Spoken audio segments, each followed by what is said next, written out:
Bayan, ang pambansang awit ng Pilipinas.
You can sit down.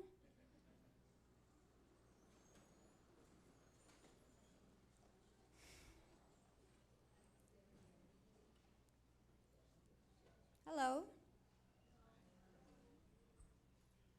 Guys, we're on the first 1 minute. Hello? There you are. Okay. Hello. Welcome to PH Vote.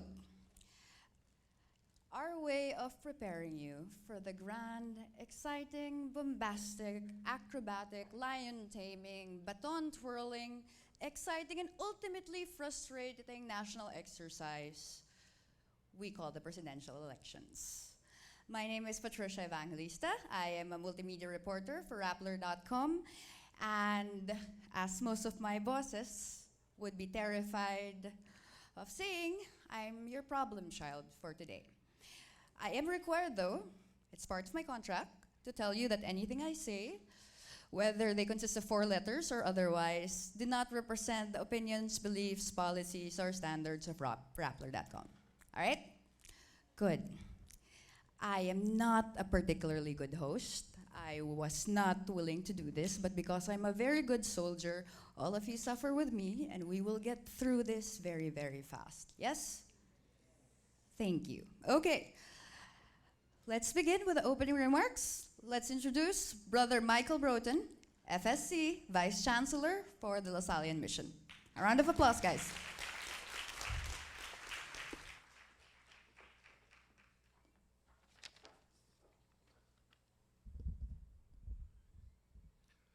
Our dear guests and ladies and gentlemen, a great afternoon. It is my greatest pleasure to welcome you to PH Vote, the Leader I Want Forum. First and foremost, I would like to congratulate the organizers for a wonderful setup for today's event, and more importantly, for making this event possible. It is good to hear that the attendance for today's event is more than what we expected. This shows how many of us are interested and possibly concerned with the topic of leadership and the upcoming 2016 elections. It is also a delight to know that our dear guests and audience members come from different sectors in our society. We have businessmen, politicians, the academe, social civic groups, from NGOs, and the like. Each of us has different backgrounds and possibly very different views on what a leader should be. Leaders are very important in every group since they bring us closer to our mission and vision. With that said, I would like to ask you, what are the qualities that your leader has that makes him or her the ideal leader? What qualities does your leader have that makes you trust him or her in leading? Try to vision how you chose your leaders since you were young. What made you think that he or she is the right leader? Today, as we go on with the series of talks, assess your criteria on choosing the leader you want. Ladies and gentlemen, I hope that today's forum will be able to stir your minds and will be able to aid you in choosing your leaders for the next years to come. Enjoy the forum, and I believe everyone is looking forward to hear your questions, your thoughts, and ideas. Again, on behalf of the organizing committee, thank you for joining us today in this very important discussion about our society, our challenges, and the leader we all want. Thank you. Good afternoon.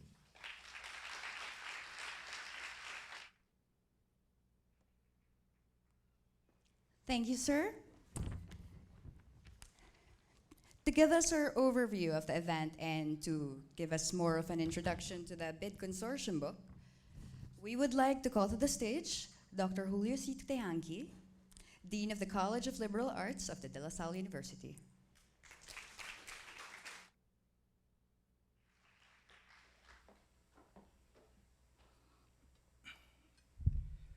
Brother Michael Broughton, FSC, Vice Chancellor for Lasallian Mission, to our distinguished speakers, guests, representatives from various sectors, colleagues, students, fellow Lasallians, a pleasant afternoon to all. President John F. Kennedy once said, "Leadership and learning are indispensable to each other." Indeed, education is an important tool not only for a leader, but also for the followers.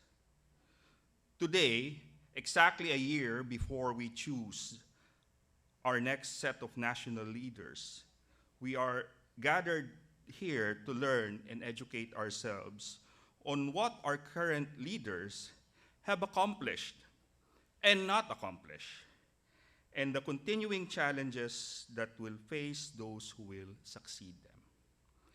This forum is made possible by a collaboration between the Building an Inclusive Democracy Consortium and Rappler, the country's leading social news network.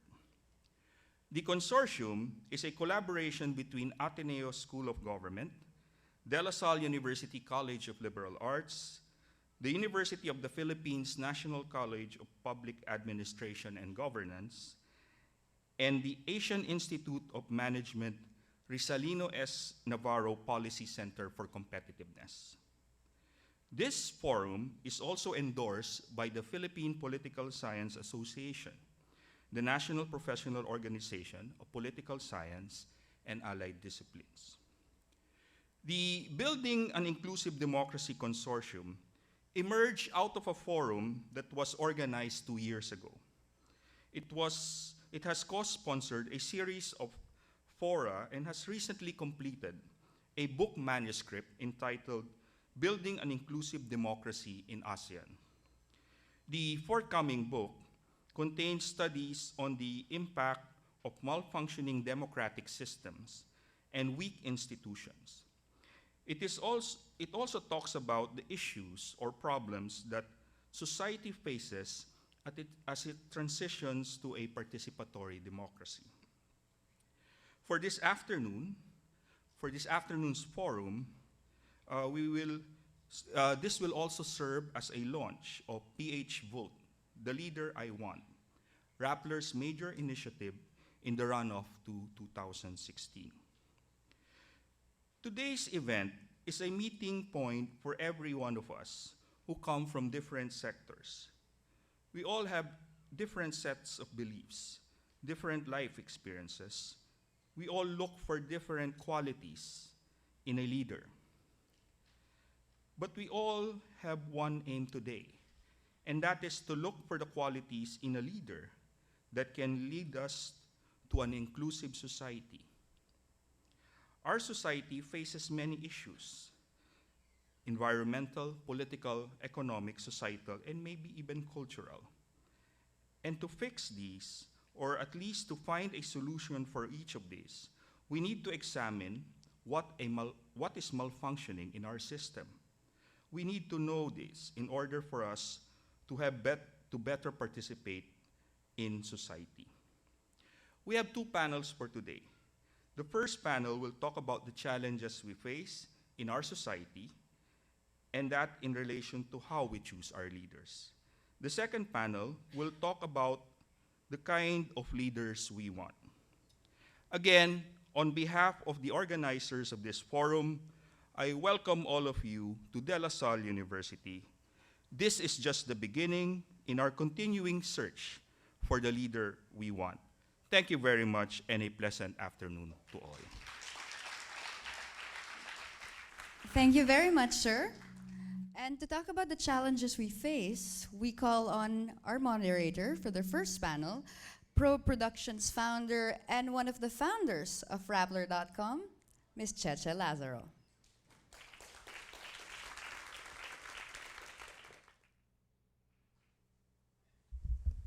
Thank you very much, Patricia. Pardon me for using this rostrum. I need the light. Anyway, welcome to all of you. I understand that most of you are students. Am I correct? That makes all of us students, right? And we're all students of our political issues today. It's a pleasure for me to be here for Rappler and for the PH vote at its launch. I'm also very glad that we've had this opportunity to meet with our panel of speakers over lunch.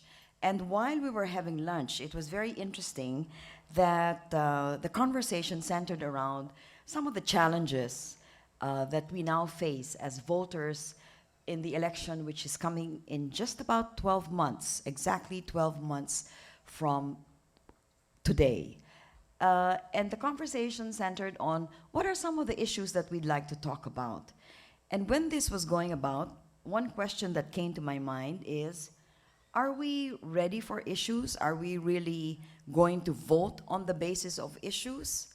Is there enough time between now and 12 months from now to convert from the personal, which has been our mode of voting? Sinong kilala mo, sinong kaibigan mo, saan ka malakas, saan ka pwedeng kumuha ng trabaho, sino magbabayad ng pinakamalaking buwis para sa boto mo, to the issues that should matter to us. So I think that's part of the question we have to answer today.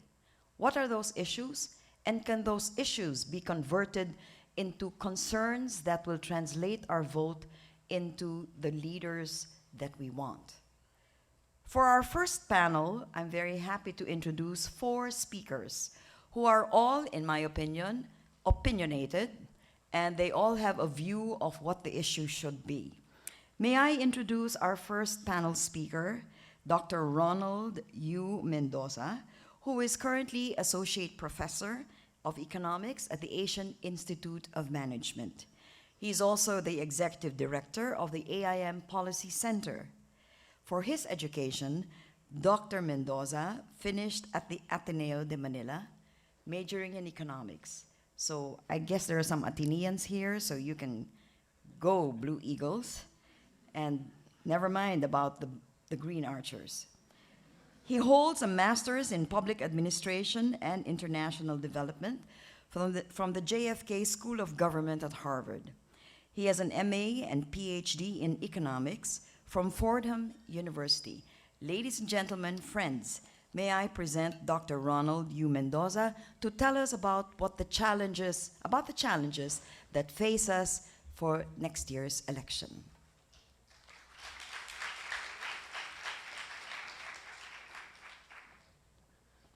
Thank you very much to the organizers and, of course, our hosts here in La Salle. I'm not often here in this side of Manila, but I always cherish the opportunity to visit our friends in La Salle. I actually have a PowerPoint. I don't know if they're going to be able to load it. But what I wanted to tell, first of all, before I begin, can I have a raise of hands who is from Luzon, from this group? Okay, good. Luzon is well represented. Who is from Visayas? Okay, a few hands, good. Even if you're studying in Manila, but you're from Visayas, you can raise your hand, right? Who's from Mindanao? Good. Actually, and of course, our own Dean Tony Lavina is also from Mindanao, well represented. Ideally, we would like to see actually good representation of young people in these events from all over the country, because that's the theme for today's event, is building an inclusive democracy. I don't have a clicker, so I'll just say go ahead to the person who's manning the PowerPoint, please. I'm going to go straight to the presentation, which is really just to show you this discussion on political dynasties. I'm sure you've heard one thing or the other about this particular issue, but it seems it's going to be a very, very important issue again in 2016 for the same reasons it was already important before in 2013 and before that. So I just want to give you an example. Usually the reason that people say political dynasties have an advantage, which is that they have a long runway for reforms. If you are a political dynasty, you can actually implement reforms continuously. And the example that people usually give is basically Lee Kuan Yew in Singapore. That's the picture of a young Lee Kuan Yew immediately before he became prime minister. And of course, he's holding his son, who is now the prime minister of Singapore, took over from his father, right? Now, this is the prototypical example of, okay, a dynasty can actually do a lot of good. He's the example people give. In the Philippines, it's slightly different. Let me give you another slide. We also had a dynasty during those times. Just about the time when Lee Kuan Yew took over, we had this particular family. And in fact, their family is still in office right now, family members. I count a congresswoman, a governor, another congresswoman, and a senator in that bunch. And of course, that guy standing up used to be our president, right? Now, most of you are not from this era, so let me describe a little bit what was going on during this era of this particular dynasty. An extreme concentration of political power, which was then used to influence also economic power, right? Next, click please. So typically a dynasty has these two main elements, a monopoly of political power and a lot of discretion. The problem with the monopoly of political power and a lot of discretion is if you do not have accountability, the end result is typically a lot of corruption, right? So this is really the difference between a Lee Kuan Yew and a Marcos. Monopoly plus discretion with a lot of accountability in the Singapore case, very little accountability in our case. So what was the result? I'll just give you a few examples. This is one example typically given as a big white elephant project during those times, the Bataan nuclear power plant. I don't know if you all are familiar with this particular project, but for those of you who are suffering brownouts or power outages right now in your homes, part of the challenge that we inherited from really bad policies from before is that some of our public sector investments did not pan out. This is one really classic example. It costs us $150,000 a day in principal payments alone, this particular project. Next, please. And total price tag, 120 billion pesos. This is calculated in real terms, translated into our currency. So what is the effect of this? Next click. Total output, 0 kilowatts, not even enough for a light bulb, for a 120 billion peso project. And this is equivalent to 150,000 classrooms that could have been built back then. More than enough to supply the classroom gap for the country, had that particular public investment been made. So this is the cost of a lot of monopoly of power and discretion without accountability, a lot of wasted public funds. This is why Matuwid na Daan is so important to us today, that we don't suffer from these kinds of wasted opportunities and really costly projects that our country can scarcely afford. Next slide. There's some good news, and this is the slide I wanted to show you. A Marcos aide was actually arrested and convicted recently in New York. I don't know if you heard about this. This just happened last year, actually, trying to sell a Monet painting in the New York art market for $32 million US. This is a secretary of the former First Lady. Arrested, of course, by the US authorities and convicted. And based on a recent update by the PCGG, next click please, basically the update is that 4 billion out of an estimated 10 billion of ill-gotten wealth has already been recovered by the Philippine government. Of course, that's already a minor victory, but for those of us who are thinking, well, the 10 billion, we should have gotten all of it back. we only got 40% of it, some 25, 30 years later. So of course, that's a lot of money that was the product of corruption that can continue to corrupt institutions. So guess where this Monet painting sold for $32 million would have been going, right? So just a little bit of creativity and you can already think, oh, okay, they must have been mobilizing resources, right? So this is the risk, right, of one political dynasty. Fast forward to today. Next slide. The post-Marcos era is characterized actually by the rise of many mini dynasties and mini dictatorships in the Philippines, spread across our country. So there's no longer that one main political dynasty really just concentrating all the power. If you go to the different provinces across the country, and there are dynasties in all of our provinces, by the way, you will see this concentration of power at that micro level, right? So before I describe the next slides, I just want to mention that the other seemingly new trend is the rise of many fat dynasties. What do we mean by fat dynasties? This is really a category whereby sabay-sabay silang tumatakbo. Dati kasi may konting delikadesa. Yung tatay, papalitan ng anak, pero hindi sila sabay tatakbo. Maghihintay yung anak na magre-retire yung tatay bago papalit. Ngayon po, sabay-sabay na talaga silang tumatakbo. And you can see that in many of our local government situations today.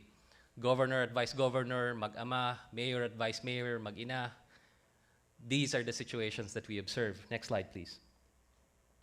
So, I'll just give you one example, Maguindanao, in the news recently due to Mama Sapano, which is in the province of Maguindanao. In the last elections, I'm sorry, it got messed up a little bit. Can you click and see if it gets fixed? Oops, just go back to it then. It doesn't get fixed, sorry about that. Just go to Maguindanao. 77 Ampatuans ran for office in 2013, according to a Rappler report. You want to know how many Ampatuans actually won in 2013? 23. That's a pretty good batting average for 77, right? 23 Ampatuans, and unfortunately it's not showing there. I apologize for this, probably because of the Mac software. But the Ampatuans have 6 mayors, 4 vice mayors, and 13 councilors in the family, right? Next slide. Another province with a lot of dynasties is Dinagat Islands, and I apologize for this. It's supposed to show what we call the pizza pie of political power. And that circle is supposed to show different slices. So for those of you interested, I'll just share the soft copy of this later on with the organizers, and you can actually look at it from your own computers. But essentially, the Ecleos dominate the Dinagat Islands in the same way that the Ampatuans dominate Maguindanao. Next click. You will see here that the Ecleos have 1 governor, 1 vice governor. So the mother is the governor, yung anak po niya na lalaki ay vice governor. They have 3 mayors, 2 councilors, and 2 provincial board members. Now, for those of you who are studying political science in this group, what is the problem of having a provincial board member and a governor in the same family? Anyone? They're supposed to be the check and balance of our local government system. The provincial board is supposed to review the activities and budget of the executive, which is the governor who is now managing at the provincial level. Now, if you have relatives in the provincial board, then that's really sort of a confusion of checks and balances already, and a possible abuse of this. Next slide. What can you see in Dinagat Islands? What have they done with the monopoly of political power and the exercise of discretion? Did they actually make Dinagat Islands progress like Singapore? Did they actually use all that power for the betterment of their people? No. And in fact, this is the view that will welcome you when you're going to the port of Dinagat Islands. I went there for a summer vacation actually a few months back.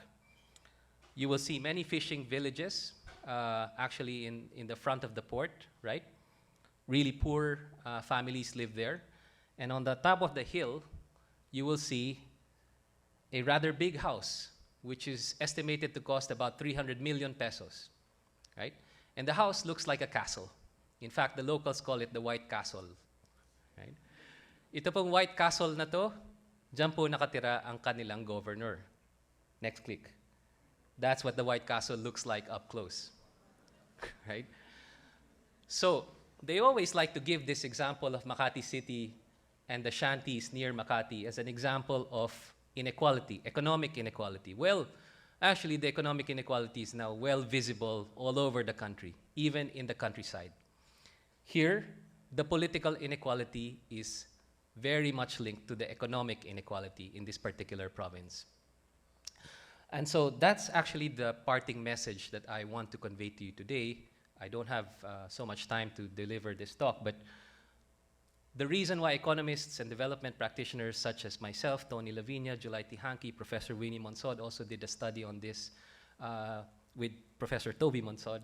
In fact, is quoted in our study. The reason why we are studying this is because the politics and economics of it is now sort of melding. The inequality in the political sphere, the dominance of some families in our political sphere, is showing up and infecting the economic sphere. It is showing up in the lack of ambition of some of our economic policies. It is showing up in the extreme concentration of wealth in some of our industries. It is showing up in the lack of aggressive reforms that could generate more jobs for young people such as yourselves. And this is the challenge that we face today. The TOR was to describe to you the challenge that we face. Let me leave you with this last slide. And this, I think, is the most problematic image that I can deliver to you today. This is a line a day after the 2013 elections, somewhere in Manila. I'm told that we are in the city of Manila, right? The line is outside of the newly elected mayor's house, right? And what do these people want? They are looking for a balato. Now, for those of you who are not Filipinos, a balato is sort of a reward given by someone who just won something. So if you won the sweepstakes, you won the lottery, you won some gambling bet, typically all of the community is looking for some kind of libre or some kind of balato, right? Typical po yan sa kultura natin. This group of people they are looking for a balato from their newly elected mayor who is a convicted plunderer, right? And want to know the most disturbing part of this image? If that is not disturbing enough, please next click. That's a child lining up also. So my hope, and I will begin to end the presentation here today, is that the young people will actually try to think about these issues more deeply and try to convince fellow young people that we can ambition more as a country, that we cannot just line up for balato from people who are concentrating economic and political power, that the true future of this democracy and this economy is that the power should reside in the people. Kaya nga people power, di ba? That was the original hope. Thank you so much for listening.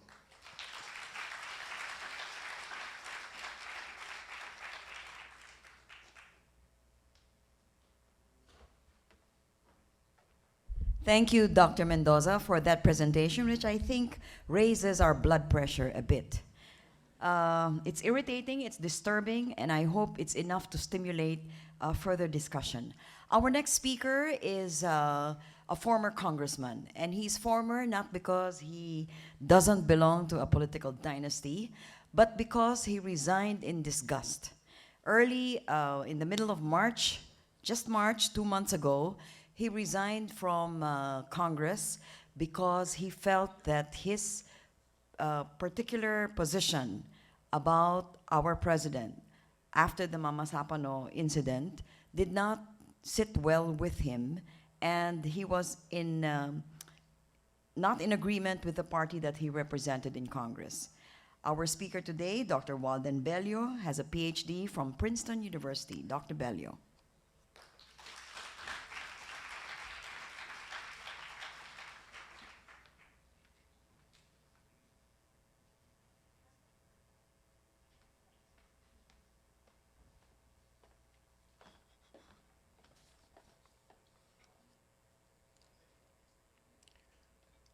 Thank you very much, Checha. I, first of all, would like to thank Rappler, De La Salle University, the Ateneo School of Governance, and other sponsors of this very important forum here today. Well, challenges for the next president. I also have a PowerPoint, so I'll just say when to move. First of all, she or he must deal with the problem of good governance. The current administration used the Daang Matuwid as its platform to come to power. Unfortunately, the president subverted it by using double standards, going after his enemies, while tolerating corruption, inefficiency, and recklessness among his friends and allies. Could you, next slide, please? Double standards coupled with fraternity-like loyalty, or barkadahan, to erring subordinates produced two great debacles: the Disbursement Acceleration Program, masterminded by Budget Secretary Butch Abad, and the Mama Sapano tragedy, managed by former Police Chief Alan Purisima. Next slide, please. Second, an aspiring candidate must deal decisively with the issue of poverty, which continues to affect 28% of our population, and inequality, which is one of the worst in Asia. The outgoing administration had a powerful instrument to reach this end, the Agrarian Reform Extension Law, or CARPER, but it failed to effectively use it due to bureaucratic timidity. By the time of the end of the program on June 30, 2014, some 700,000 hectares of the best lands in the country were left undistributed. This, in my view, is the greatest failure of the Aquino administration, and it is one that will haunt its successor. I have a personal regret when it comes to this, because I was one of the principal authors of the CARPER law, which was, in fact, as I said earlier, hardly implemented. Next slide, please. Third, the next administration must place development front and center and abandon the neoliberal policies which have led to deindustrialization, the destabilization of agriculture, and the massive expulsion of our labor force to the global wilderness known as the labor export policy. Among the first tasks must be the repeal of the Automatic Appropriations Act that mandates that full repayment of the debt to foreign and domestic creditors must take the first cut of the national budget. Some 20 to 40% of the budget has gone to foreign debt servicing yearly over the last 3 decades.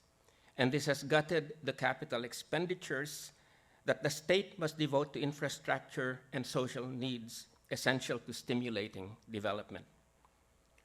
Also necessary are an industrial policy and a trade policy aimed at saving what is left of our industrial base while reinvigorating the badly damaged areas of industry. Next slide, please. Fourth, the next president must make it a priority to repeal the Electric Power Industry Reform Act.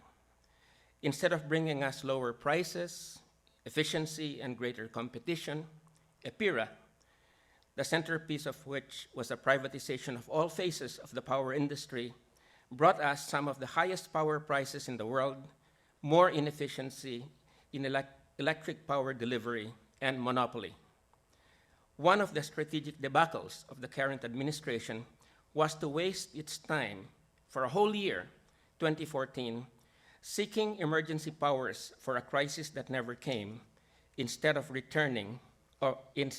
reforming or replacing EPIRA.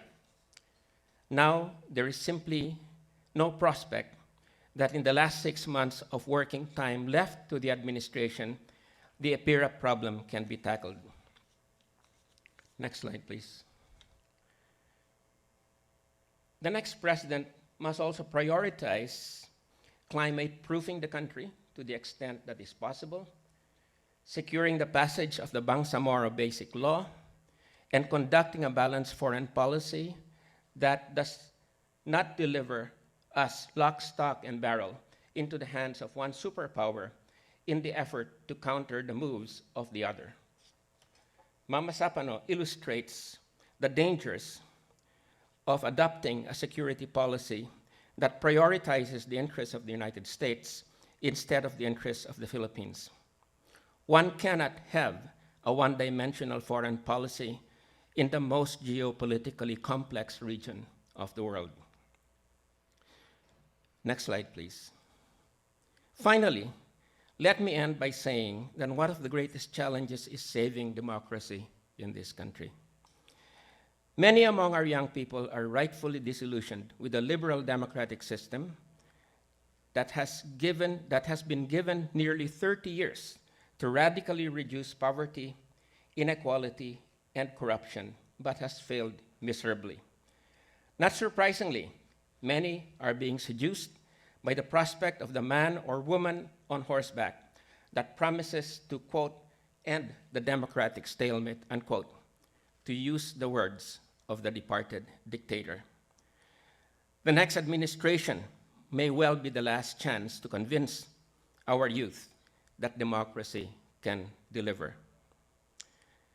I do not mean to imply anything with this analogy, but Napoleon III came to power 37 years after Napoleon Bonaparte.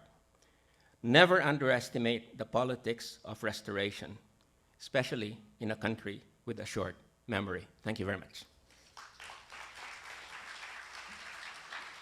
The third member of our panel needs little introduction. We see her on television, we read her in the newspapers, and we hear her comments being quoted and repeated at forums like this. And we also see her as we sit in a large lecture room where the professor of Economics 101 comes in and delivers her now well-known lecture. Winnie Monsod is a household name to those who watch television. She is a very charming but feared interviewer. We read her in the newspapers, the Philippine Daily Inquirer, for her very cutting and incisive views about different issues facing us. And we also see her at the University of the Philippines, where she has been accorded the highest honor available for any professor. Professor Emeritus at the University of the Philippines, a lady who finished at the Wharton School of Economics. It's my pleasure to present the third member of our panel, Winnie Monsod.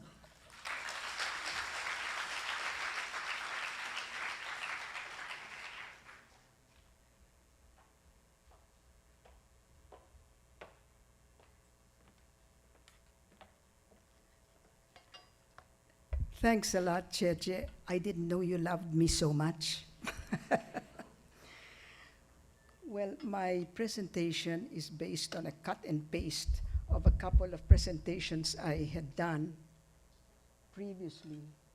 Okay, it's a sum.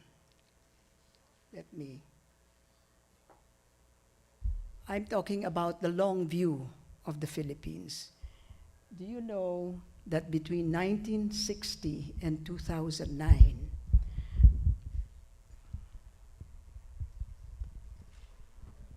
the Philippines per capita income grew by 1.58%. That means using the rule of 70 divided by 1.58, about 40 years, 35 years, it will double its per capita income in 35 years if we go at this pace. Compare that with Indonesia, Malaysia, Thailand, South Korea, China, Japan. They ranged their per capita, per person growth rate from 3.4% to 6.18%. That means they will double their income anywhere from from 22 years to 11 years. What I'm saying is that Filipinos who were earning in 1960 100 pesos are earning now 280 pesos. That sounds good, no?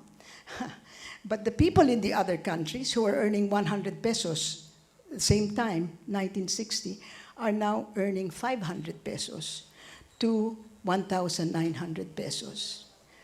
That's the situation between the Philippines and its neighbors. Next, please. Yeah. Well, what's the difference? Why do these growth rates differ? The major factor for this difference in growth rates is government policies and institutions. Those government policies, obviously, it's governance, which means to say we have something to do with that because we were the ones who elected these people into government. And institutions have to do, one of the important things there under institutions is the fact of corruption. That is an element which affects most developing countries, but we more than most. There are other reasons, but the major factor in that, if we are 1.58 and the fastest grower is 6.18, that means about 5% difference. If the difference in growth rate is 5%, the government and institutions account for 3.3% of that 5%. Okay, so we're bringing it down now to our leaders and corruption, because I think corruption is the major cause for everything that we have experienced. Next, please. This is what somebody wrote about the Philippines. It is not surprising to find national policies shaped by personalities, landlord-controlled lobbies. This is what Ronald and Walden was talking about, more than by issues and principles. Although public opinion is not ineffective, shifting coalitions of interest groups tend to set the limits of government action. In other words, lobby groups. The major parties are ideologically indistinguishable, have a fluid membership, there's no permanent organization, and rely on local and provincial bases to deliver the votes. Elections have been marred by intimidations. Next, please. Violence, outright gangsterism.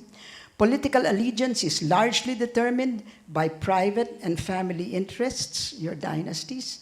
Much of the politics centers on patronage. A not surprising consequence is that graft and corruption permeate all levels of public life. Graft and corruption. When was this written? Next, please. Oh, well, hindi pa pala tapos. Perhaps in no other country in South Asia is political dishonesty so widely recognized, accepted, and talked about as part of the political game. When was this written? Next, please. This was written by Gunnar Myrdal, Nobel laureate in economics. He wrote it in Asian Drama, which was published in 1968. You thought it was, you would think he was describing now, but he was describing 1968. That's the challenge. Next, please. Okay. Well, is it hopeless then? At this point, I want to go ahead about corruption. Can you please move it ahead? Chai, where is Chai? Go ahead before coming back. Go ahead. Some more.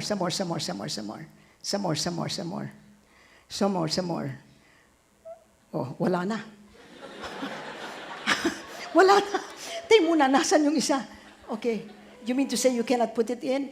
Because I want to talk to you about corruption. That's why I put it from another presentation. Ayan. Okay? I lifted from extensive literature on corruption, what is graft and corruption that has so affected the Philippines so much that its growth is so low, its per capita income growth is so low. Strong causal link between governance, in other words, governance and development outcomes, including GDP per capita, which we talked about, infant mortality, and adult literacy. This is Kaufman. Next. Yan. Higher corruption adversely affects key social indicators such as child mortality rates, income inequality, educational levels, and poverty. Isn't that the issues that are facing us now? All right. Next. These are all empirically, this is all empirical evidence. Corruption retards the emergence of strong institutions over time. Next. Next. Corruption acts as a tax to discourage foreign direct investment. Corruption is a major factor in aid fatigue, undermining donor contributions to development assistance. Next. The deleterious effects of corruption fall disproportionately on the poor. So here we're talking about corruption. Everybody says corruption. All of them are corrupt. But these are the effects of corruption. This has to be presented to us face to face so that we know exactly how corruption affects us. And it affects the poor most of all. Okay, now we go back. Now we have to go back, I'm sorry, to, ayun. Attracts talented people to counterproductive or unproductive activities. Why do I say that? Well, because you're somebody who comes from LaSalle or Ateneo. I am beyond that. LaSalle and Ateneo, their enmity or whatever it is against each other, doesn't matter. I'm from UP. That's the best.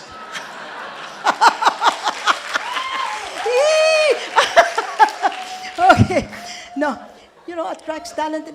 Tiyan mo, galing kayo sa LaSalle, galing kayo sa Ateneo, right? You have a choice open to you. You go to, are you going to work hard, do your own investing, make hirap, etc., etc., or are you going to try to sell, to go into politics and make money and do these corrupt activities? More than likely, let's face it, a lot of our corrupt people are from LaSalle and Ateneo. Also UP. Ang mga presidente natin, lahat UP. Okay, except this last president of ours is from Ateneo.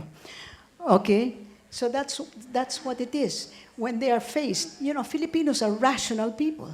They say, well, what are the costs and benefits? I go here into this line of activity, I sell favors or whatever, I buy favors and make money out of them, or I do a good job, hard working, etc., and I'm not even sure that I'm going to make money. All right? And then it reduces private investment. So all of that distorts optimal management of natural resources. Tingnan niyo ang mining natin. Our mining, we are supposed to be rich in natural resources. And what has happened to mining in the Philippines? Who has it benefited?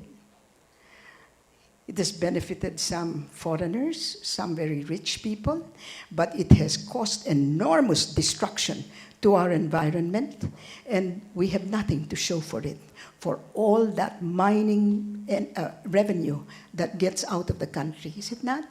Corruption. They buy the legislature. There's Walden Bello who was not buyable, so he had to leave the legislature. If you are buyable, you can stay in the legislature. All right? And then corruption prevents markets from functioning properly. I think that's about it. Okay? Oh my God. Corruption undermines, tignan nyo, dami-dami. Corruption undermines national efforts to control disease, confront the drug trade, ensure transport safety, etc. All that. Okay. So now we know what the problems of corruption are. And so we say, well, we have been corrupt since 1968 and even before that, because I just did a study on the politics and the economy of the 1950s. So what, is it hopeless then? Let's go back. You'll have to go back, sweetie.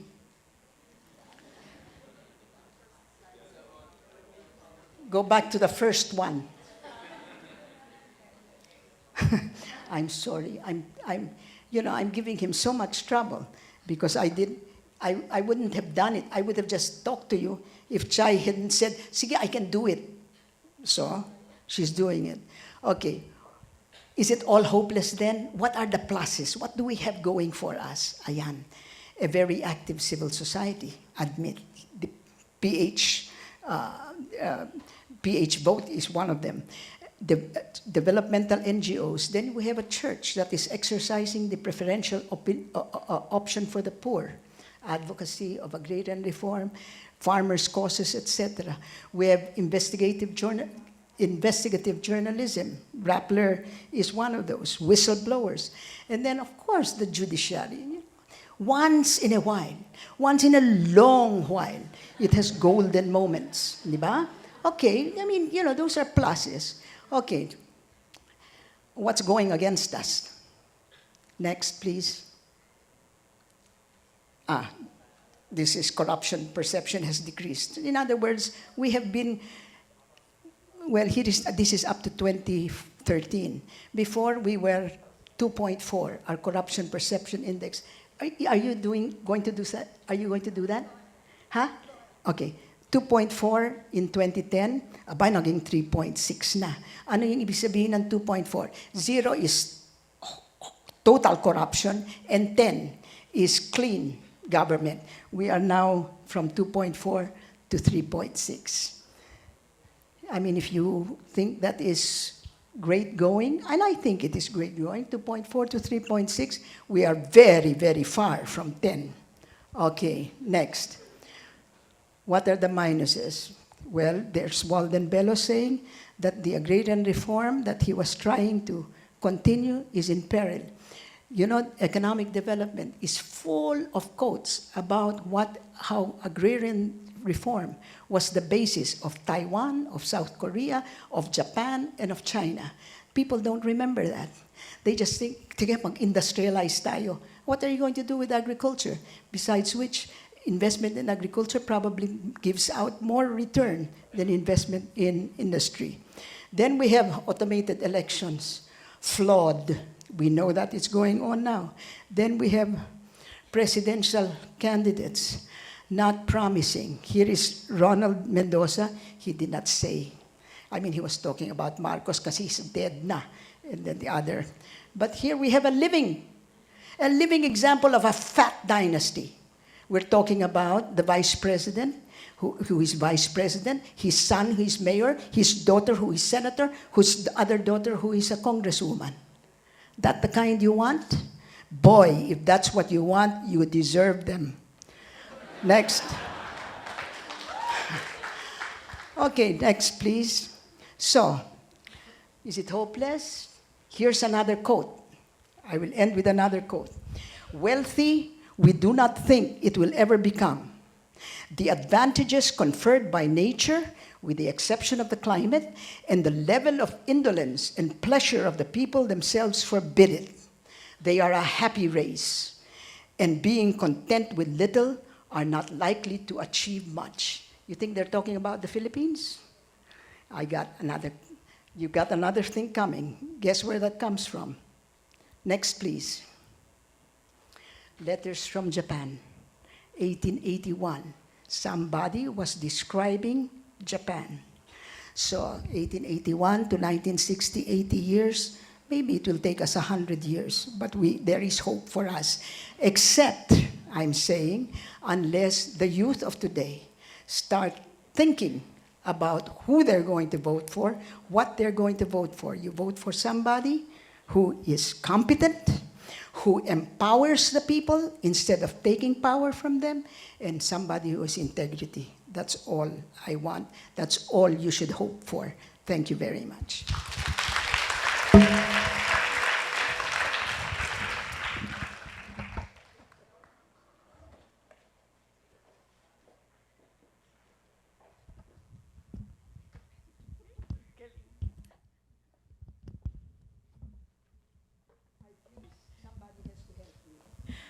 Don't tell me I didn't warn you. She's a quotable lady, and she speaks from the heart. So we got a mouthful there, didn't we? But that's not the end. We have one more great speaker on our panel who will also talk about the challenges that face us as voters in 12 months.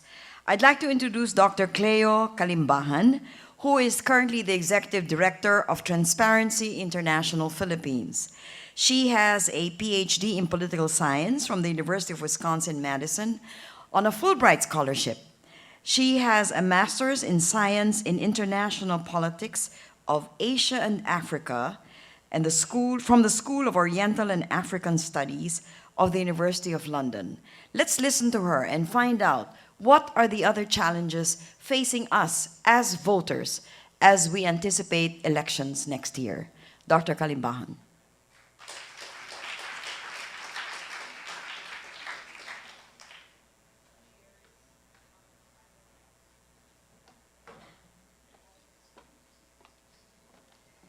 It's bad enough to be the speaker after Winnie Monsod, but she also said those from Ateneo and LaSalle are corrupt. I'm from Ateneo, and I taught in LaSalle. So I'm really scraping the bottom of the academic pool. Okay, and she speaks from the heart, according to Ma'am Cheche. So good afternoon. Thank you very much to the organizers for your kind invitation for me to join today's forum. It's always good to be back in De La Salle. Yesterday, when Dean July called me up explaining about today's forum, he said it's because the presidential balls declined or are unable to come. So I guess, in a way, that sums up the challenges that we face. Where are the leaders we want? And consequently, where are the leaders that we need? So today I represent Transparency International. We are, I have a slide as well.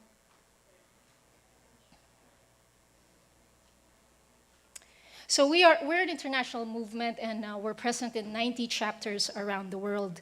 We were founded 20 years ago by a German named Peter Eigen, who was working for the World Bank. And at that time, he noticed the amount of corruption that was eating up development money in Africa.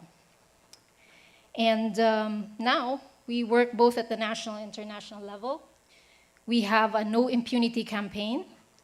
We support the passing of the Freedom of Information Bill. And we are working closely to make sure countries comply with the UN Convention Against Corruption and also the commitments of the countries to the Open Government Partnership. So in the Philippines, our focus areas are really on innovation in integrity tools, and our advocacy is focused on young people. The platform and approach that we are using is technology for transparency. One of Transparency International Philippines program is a youth integrity project. Last January 4, we actually sent Filipino youth delegates to the first international youth camp.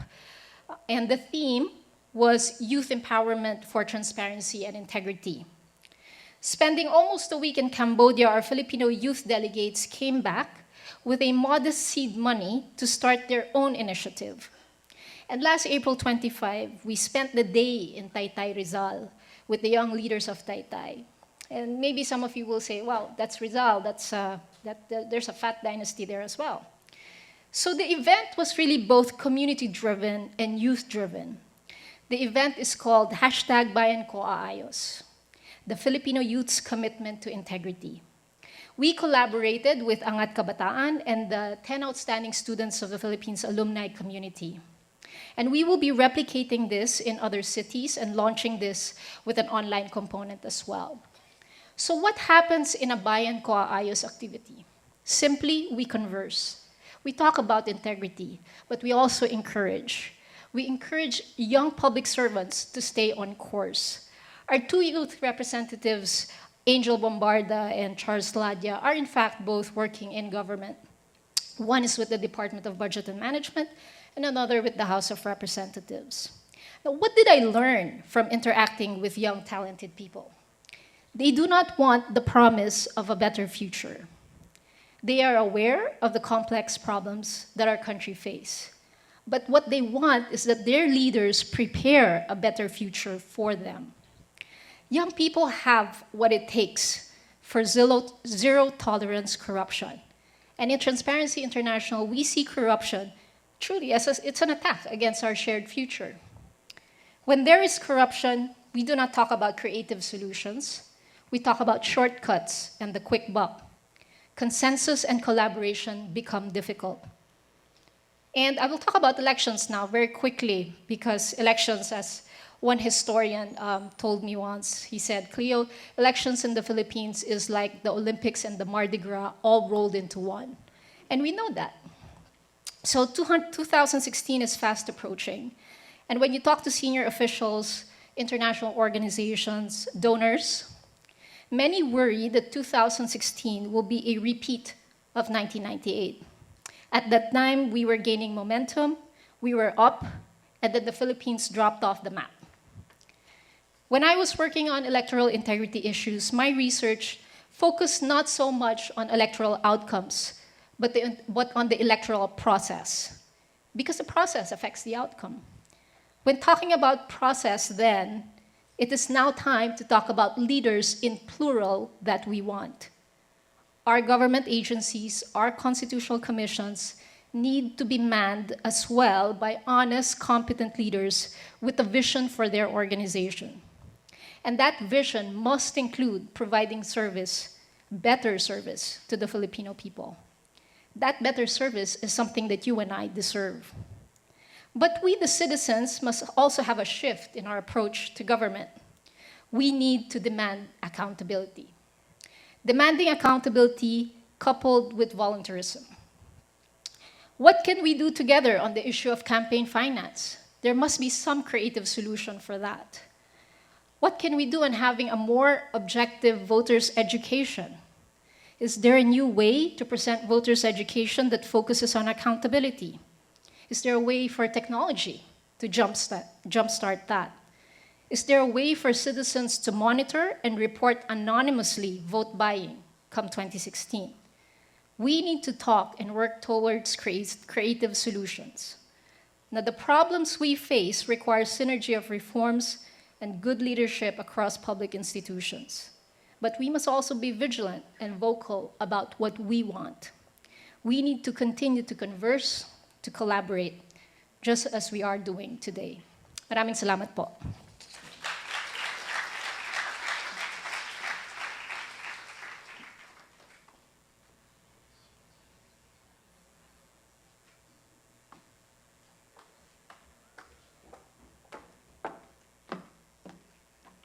We would like to call on the last four speakers and Ms. Cheche Lazaro to the stage.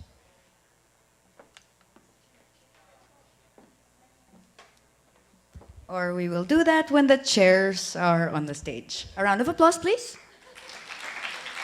There you go. How about two big claps? Not very in sync. One more. 1, 2. Not so good. 1, 2. Dude, this is fun. You gullible freaks. I like this. Again, my opinions are not Rapplers. All right?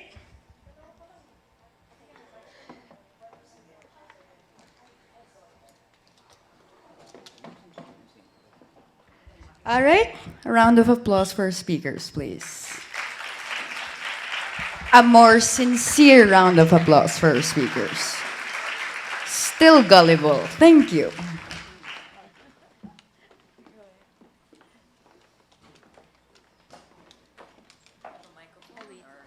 Is this a wireless mic?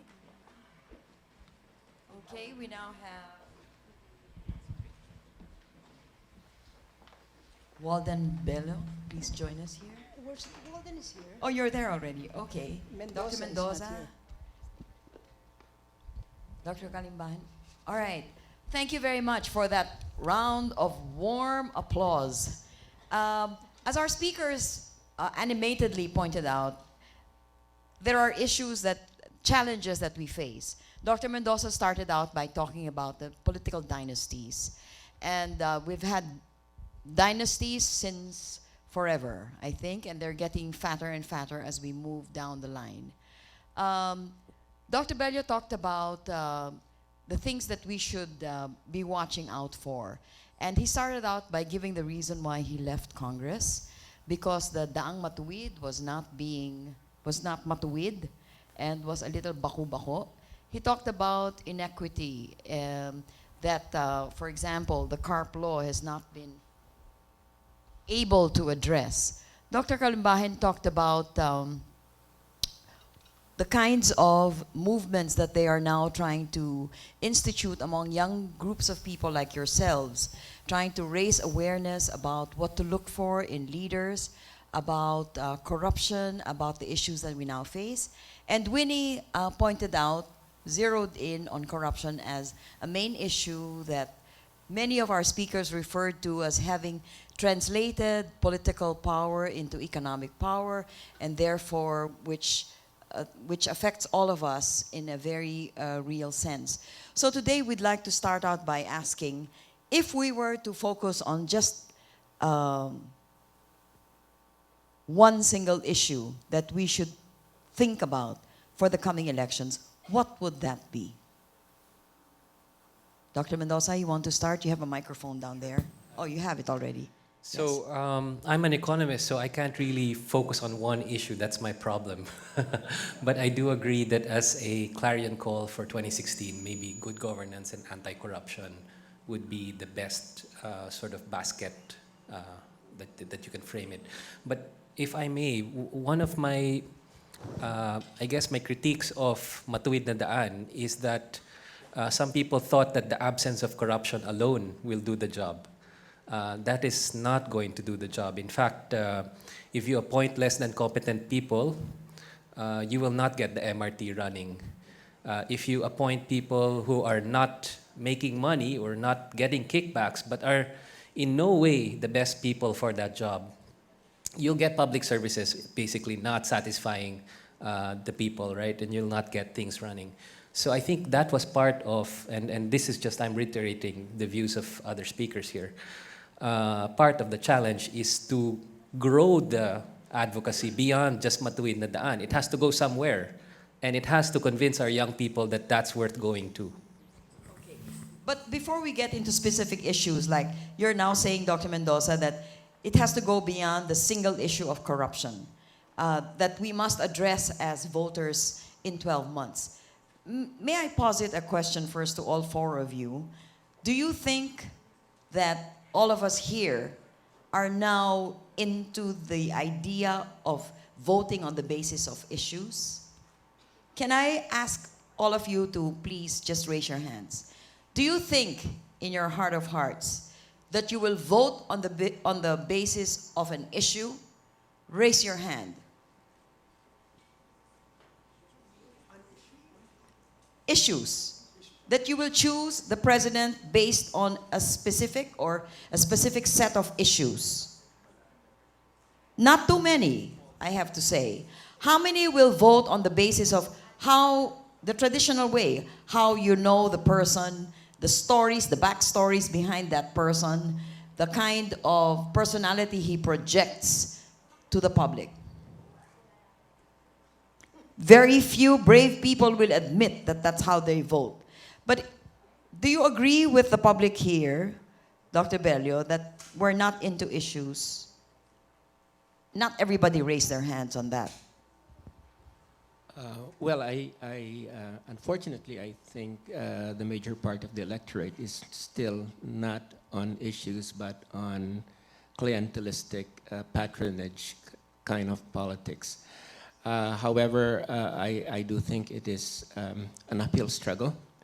And I think this is a presidential campaign where with enough effort and with the cooperation of different segments of society and particular groups, we can push issues to the forefront and judge people by that, and to really grill them on issues like how they will eliminate or reduce corruption, how they will reduce inequality and poverty, what is their position on agrarian reform, what they would do with the energy policy of this country as well as with ecology. So I think that like Winnie, I would say let us not give up hope, because I do think that over time we can get a critical part of the community to really begin and to vote on issues. Okay. Dr. Cleo, it's very interesting that you started your talk by saying that you were invited because the presidentiables could not make it. I didn't even know they were invited. But having said that, they don't appear, they don't come. Is that a clear sign to you that they're not willing to deal with issues? Well, I'm not sure exactly if it's because they're not willing to deal with issues, but perhaps to go back to your original question, I would say part of the reason why we still remain stuck in personality politics is because we don't have political parties that are genuine, as was mentioned in one of the slides. When you don't have genuine political parties, then you really end up having rhetoric about the person rather than about programs that political party will be pushing for once they are in power. So I think that is part of the problem. Having said that, I'm also, I think for the longest time, people have, during campaigns, they would pretty much focus on saying, I'm the one who's not corrupt, he's the one who's corrupt. But the front runner for the 2016, once upon a time, was a reformist during his younger years. People are worried now that he doesn't talk about governance and good governance. But at one point, he actually packaged himself as a reformist. So I think part of the problem is the fact that structurally and institutionally, you don't have genuine political parties. Okay. Winnie, you were saying that was a very startling statistic that you put there, the per capita growth at 1.3 or 1.5, 1.58%. And for 49 years. Yeah, in the span of 49 years. And you attributed that to corruption. Well, not entirely to corruption, obviously, but certainly a major factor was government and institutions. And part of that institutions is corruption. That's an ADB study, and it was a study by Jeffrey Sachs, etc. I mean, there's no denying it. And the reason I brought that in is because who puts the people in government? Is it not us? So if we don't realize that what's going to happen is if we vote for the wrong person, we're going to have 6 years of nothingness. Well, but does that also mean that because we are responsible for the leaders that we put into office, you want to bet? and there's a lot of talk about corruption. Everybody's talking about corruption. Everybody's using it as a hashtag. But is that going to affect our vote, do you think? Well, Look at the numbers. I certainly hope so. Napaka-bobo naman natin if we're going to vote for somebody who is corrupt, who is so obviously corrupt, and put him in a leadership position. But if you're saying we're bobo, I know. because we do that, haven't we proven that we are bobo because of the leaders that we have put in office in the past? Bobo before. Now we're looking forward to a new election. We may not be so bobo anymore. Okay.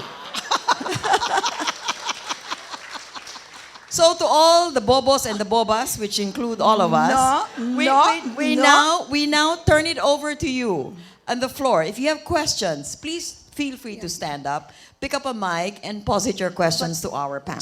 Just one. Yes. I'm a member of the Movement for Good Governance. It's, people all over the place, members, even Rappler, I hope.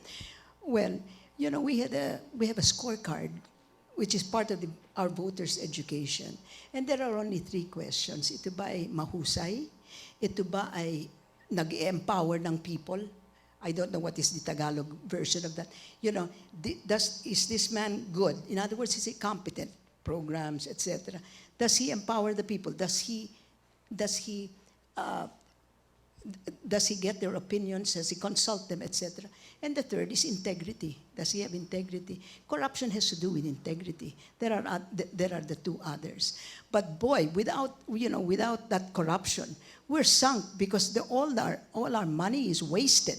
Could be brought to so many things. That's all I want. That's why I focus on corruption, because I think naman, Binay is competent. Oh, you don't, he doesn't believe. Dr. Mendoza doesn't say anything, but he does not think that Binay is competent. Well, I think he's competent. I mean, he's not as competent as he says he is, but he certainly, of course, he's from UP. Winnie, I think we have to be fair. Huh? No. We have to be There fair. is. But what I'm saying, he's too arrogant, because he says he made Makati. That's not true. Makati made him rich, right? Lee Kuan Okay. Yew I made think- Singapore rich. Mrs. Makati Monsod, made- Professor Monsod, I think one of the rules of the game is we're not going to campaign here. I'm not campaigning. I'm merely saying people should know these things, because that, right? So that it gets inside their head. Okay? I'm not campaigning. I don't have a party. Aha. But you have a preference. I have an advocacy against corrupt people in government. Okay. I think we are all agreed to a man that we don't support corruption. Is that a correct assumption? Man or woman? Well, I'm using man as a generic term because there are many women who, I'm using it as a generic term because man and woman, most women are also, I think I'm getting myself into a trap here. I better stop while I'm not quite ahead.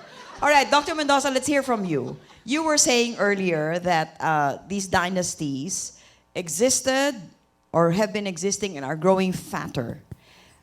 But I seem to feel that based on the latest SWS and Pulse surveys, the leading candidate, in this case, Mr. Binay, Vice President Binay, the issue of corruption and the talk about corruption has been whirling around us for several months now, if not years. It doesn't seem to affect him. It doesn't seem to affect his numbers. Can you tell us why? Well, I don't know about that, whether I can tell you exactly why, but I think one of the challenges is that we are basically like-minded. This entire room is like-minded. We hate corruption. We want someone who is more ambitious next year. We have shared ideas on the type of leadership that we expect. But the real problem is out there. And the real problem was the last picture that I showed you. This is a line of people asking for basically money from someone who just won office. Part of, I think, the challenge behind this, the reason why there are such realities in our country right now is the lack of inclusive growth in the country, the fact that jobs are not that abundant. So we are stuck in a trap where we keep on sending corrupt, less ambitious people who do not want to push the right reforms, who then are feeding with all of these largesse that they get from corruption or from other things, the people who continue to send them back in there. And then, basically, there's this group that is trapped in the middle, and your only choice is to either stay here and duke it out or go abroad and actually work abroad. So I think the real challenge for our group is really how to break from this trap. How do you change the rules of the game so that people sort of, try to ambition for more or really just don't line up in that way? Do any of our panel members have ideas of how to break out of that vicious cycle? That this will happen every time we have an election. People are going to expect that largesse. People are going to look to their leaders as supplying them with their food money because that is how we have been conditioned in every election. Any ideas from our panel? How to break the cycle? Winnie. Well, you know, we have institutions that we have to strengthen. For example, the institution that we most, you know, ignore is the institution called the barangay. That is the institution which has the most, you know, democratic situation, because the people in the barangay are legislators. They can ask of their chairman what has been done to their barangay. They can recommend to the chairman what must be done to their barangay. And yet, up to this point, if I ask anybody, all the people in this room, how many of you have attended a barangay assembly? Look, 3, 4, 5, 6. Amazing. Barangay assembly, it's held twice a year, in March and in October. You hold that barangay chairman to account, and you can tell him what he should spend the money on, because the barangays get money like mad. And that is the start, because, you know, if there is no corruption with that chairman, kind of hard to get corrupt to the mayor, no? Because it's a self-feeding institution. So there's so many things we can do, but we are caught in this morass of helplessness na hindi pwede kasi, you know, it's been there since time immemorial. That's why I said, is it hopeless? No, it's not. But we got to work. It's just that we're lazy. We don't want to, you know, barangay Saturday, that is a Saturday. Kung naman, I have to go to Boracay. Isn't that the case?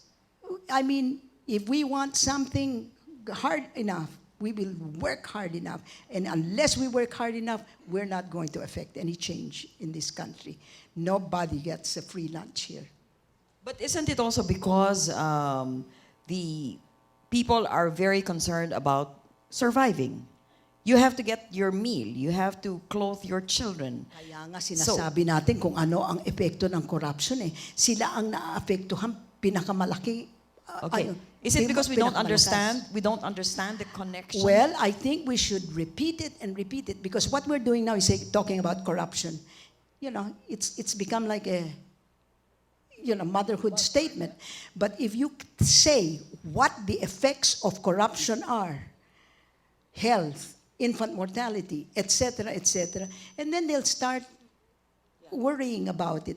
You have to bring the topic to their consciousness in the sense that they know how it's going to affect them. It's not just a word that sounds nice. Yes. Dr. Cleo, in your Transparency International sessions that you have with young people, do you see changes in their perception about corruption and their performance and their relationship to the voting process? Definitely. I mean, some of the participants in that particular youth program that we had were former SKs. And they were bribed. And they could not, yes. So they would tell us their experiences. And it's really, it's very moving how they stood their ground and actually said no. They were very young at that time. So I really think the young people are the key, because social media is there. Public shaming is less. I mean, you're more adept with the technology, but also public shaming is fine by you guys through social media. We have a hard time calling out, for instance, a corrupt politician, but young people didn't have a hard time posting through social media the lifestyle of a son of a politician.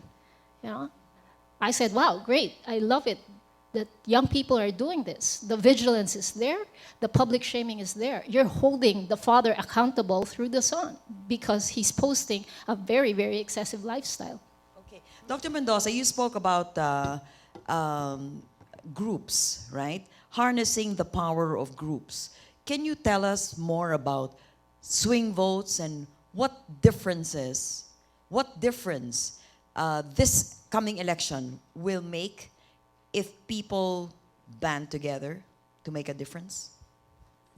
Well, let me posit a few ideas. One is that Visayas and Mindanao have never been the emphasis of foreign direct investments in the country. Most of it is concentrated in Luzon. This is part of the lack of inclusiveness of our growth pattern. Sec RC mentioned that 60% of our GDP is accounted for by 3 provinces in Luzon. So, if you are born in Visayas and Mindanao, something is horribly wrong with your future. You must band together and actually exert political pressure on what needs to happen so that more investments go into your region. That's one potential block vote, and I think some of the party list groups are already organizing along these lines, at least the decent ones. Another, yes, because there are also some dynastic influences in some of the party list groups. The other potential block vote is really the religious vote. And we hate corruption. We talk about trying not to have corruption in our lives. We had the Pope visit us. He said to us to try and kick out all the corrupt people in our government, and yet we keep on voting for them. So this is the inconsistency with our faith. And I think that is a real question that some of our church leaders need to address. That could have been a potentially strong block vote. Anyone corrupt, don't vote for that person. Already violated several things, right? And the last group that I hope this particular group will also try to explore is the youth vote. I think the youth is dispersed.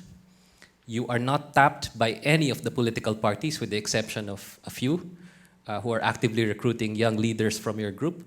But you can actually engage and organize. And I hope that the future of the country will include such an organization of a block vote from the youth who will look for more ambitious economic policies. Isn't it difficult to organize Filipinos because we tend to be regionalistic? You know, we have little clubs according to the language we speak, according to the way we like to dress, according to our to schools. Yes, well, right in this room, right? There's the greens and the blues and the maroons. The maroons are out of it because they're not with it. Maybe that's it. Isn't it difficult to organize a block vote?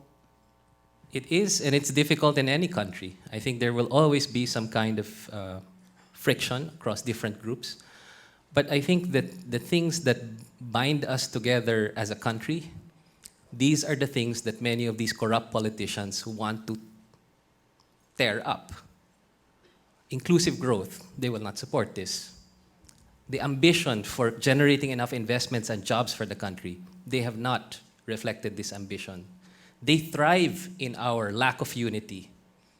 They like it that we are so angry at what happened in Mamasapano. They're actually thriving in that environment. Some of them are using this to their advantage. So I think that's the messaging that needs to be taken over by something that is more unifying. Who is that person that will unify our country? Well, then you wanted to say something, or can I ask you about, for example, Akbayan and your party? Are they organizing groups to harness the power of your constituency? I hope so. Let me just make a few points before I answer that. One is, I think what Dr. Mendoza said, I would just like to take off on that, because I think what a number of our elites have managed to do is to co-opt the rhetoric of reform, of sustainable development. They say all the right things, and during debates, it's a very easy thing for them to come out with, especially some of the more intelligent ones. Like, for instance, this fellow called Cayetano. Okay, I don't know if he's from LaSalle, but probably not. But in any event, the second thing I think is that I think it's very real, because most of the people in our country are really poor, in the margins of starvation and struggling. Okay, and let us not underestimate the appeal of somebody like the one we don't want to name, okay, who basically says that, okay, I'm all of these things, but I can offer you a cake on your birthday, and I can offer you great burial expenses, And the thing is that those things, I think, for people who are struggling, matter in terms of the appeal. So there is this kind of, I hate to use the word, paternalistic socialism, of which Makati is supposed to be the symbol, that is being pushed throughout the country. And I think we must not underestimate that appeal. The third thing I would just like to say is to come back to what Mr. Mendoza said and to what Winian and Dr. Cleo had said is, hindi maaring corruption lang or good governance. Dapat talaga nakatali rin sa social reform and economic reform. And I think we will not get very far with just good governance if land reform is not being implemented, okay, because it is one of the solutions to poverty, or if we don't have a major overhaul of our economic policies so that we reindustrialize the country and we move away from policies that have destabilized agriculture. And we move away from a policy that makes the principal aim of political economy for so many years the payment of the foreign debt. No? Kasi resources matter. And unless there are these resources and policies that advocate good governance are not going to go very far. Kaya I think these are all interrelated. Finally, on institutions that Winnie and Dr. Cleo said, I think that political parties matter. And this is why I really think, that although the party list system might have had its deficiencies, nevertheless, it was a good break, and that the important thing is to reform it so that we, in fact, move away from the kind of traditionalistic political parties and have real party lists. So I would just like to say that that really matters a lot. Coming back to the question of my party, okay? My party. Yes, I think it has been trying its best to recruit and to push strategies of reform. But let's just put something here out in the open, which is that if you're in a coalition, there are times when there is always a balance between interests and values. And there comes a time when values must take precedence. And people must ask ourselves, is it worth it remaining in this coalition? Or is it a violation of our principles? The party leadership answered one way, I answered the other way. And let's leave it at that. Okay, well said. As we talk about the issues that are now facing us in the elections next year, we move on to the next question. What kind of leaders will fill the bill of what this panel is now saying? That we must go beyond just corruption, which we all agree on, and we must go into specific programs like the distribution of land, like the effects of corruption on the very poor. And in the hope that we get out of that last picture, which was of voters lining up to get their pabuya, not pabuya, but balato, to get their balato at the end of the election. Are there any other comments from the floor? Yes, please. Yes. Please just pick up a microphone, or would you like to just shout it out? Over here or over there?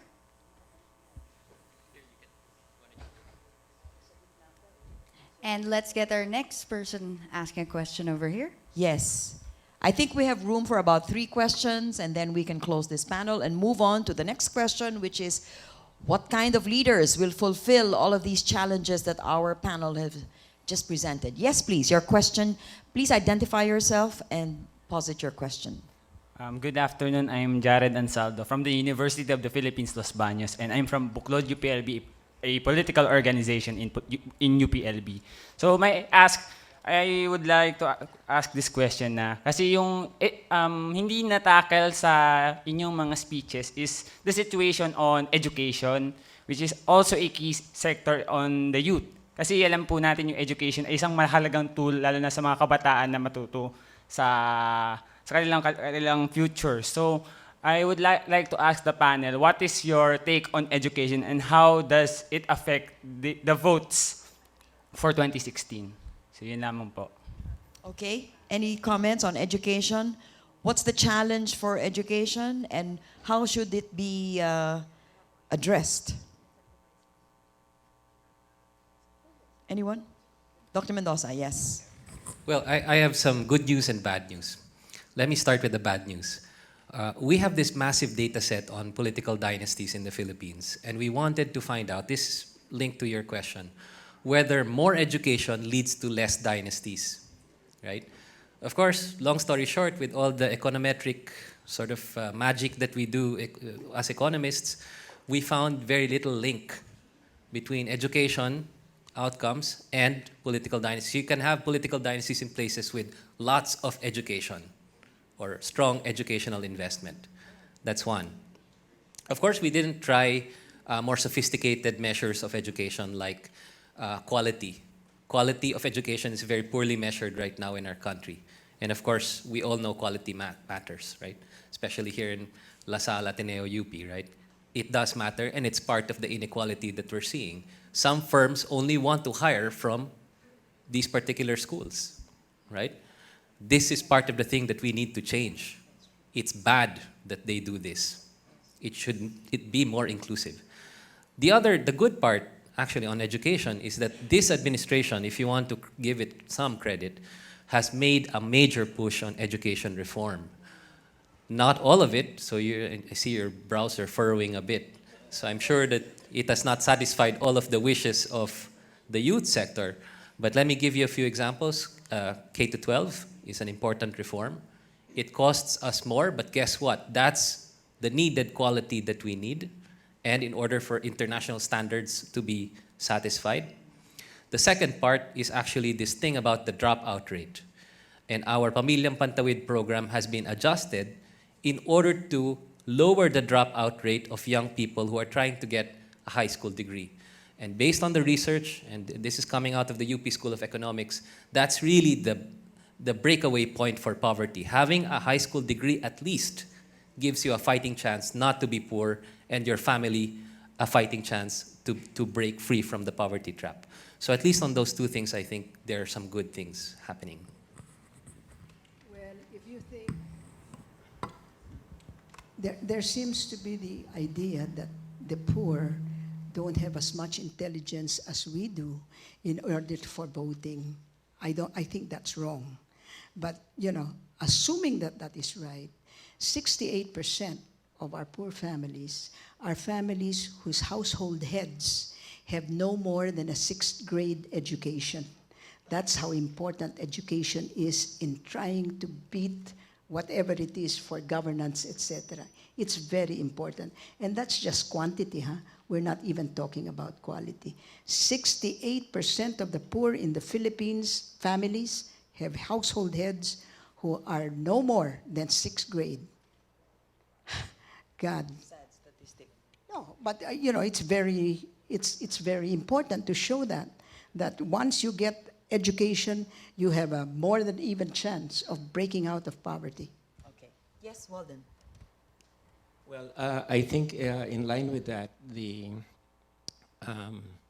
one of the positive things, because I'm not all critical of the current administration, has been the provision in the conditional cash transfer program that says, that in order to be able to receive the cash transfers, the kids must be kept in school, and that basically 85% of the time.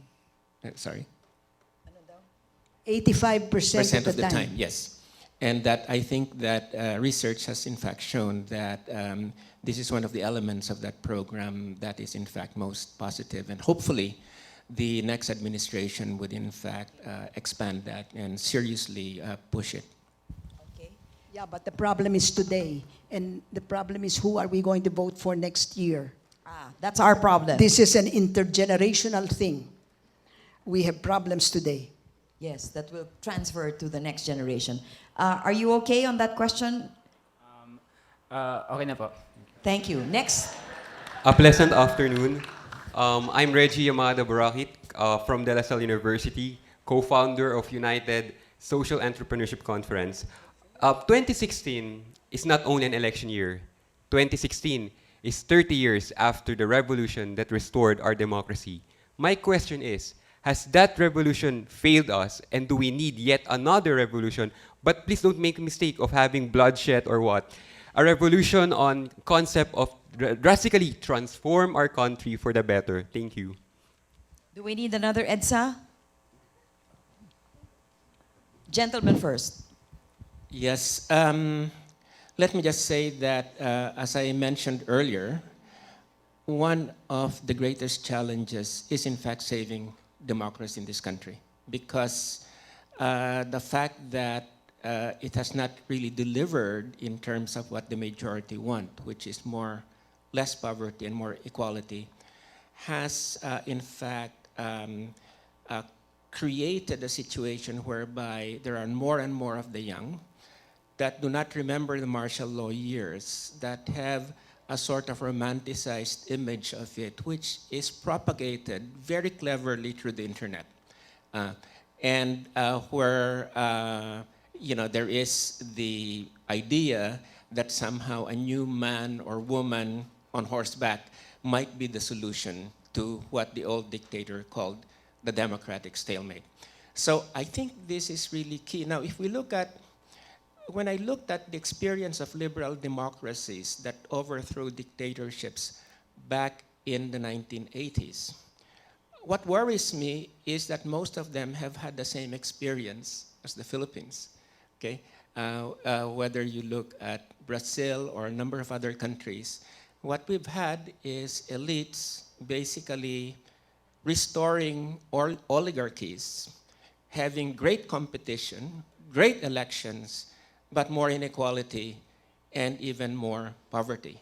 And so I think the challenge for the Philippines and other countries is, how do we move away from this stagnant liberal democracy to a more participatory kind, that will really be able to equip people to take on and tackle and manage issues with the appropriate consequences in terms of social justice. And I think that we have no time to lose in this. And as I said earlier, there might be, I'm worried that 2016 might be, was one of the last chances we might have to prove that, in fact, democracy works. Okay, Cleo, did our EDSA revolution fail? I wouldn't want to say whether it failed or not, but personally, when I think about the EDSA revolution, sometimes I wish we didn't have a sense that political change is something like that. Because democracy is a painful process of procedures. And for as long as we don't roll up our sleeves and become part of those procedures as citizens, then we'll always think that precisely it's instantaneous political change. It's not. We need to participate in that change. You're saying we have not participated. Yeah. We could do more. We really So could it has do failed. more. That's what you're saying. It has failed. We could have improved better. No, you know what? You know what? What happened is we won, right? And then we let go. Kasi tapos na. Hindi na tayo nagtrabaho pagkatapos noon. That is the absolute, that is a recipe for failure, really. In other words, it is not the EDSA revolution that failed. It is we who failed EDSA. Because we did not start to monitor our leaders, voting for them, and that's the end. And then, wait for another 3 years and then vote again. No, you vote for them and then you breathe down their necks and say, hoy, mali ka. Or hoy, tama ka. Hindi ba? That's what we lack. I think it is a lack of maturity of our people, or it is a habit of yung last 2 minutes that is very difficult to break, but we have to break that. You don't think it's poverty that forces us to be not indifferent, but so focused on getting that meal for the day that what?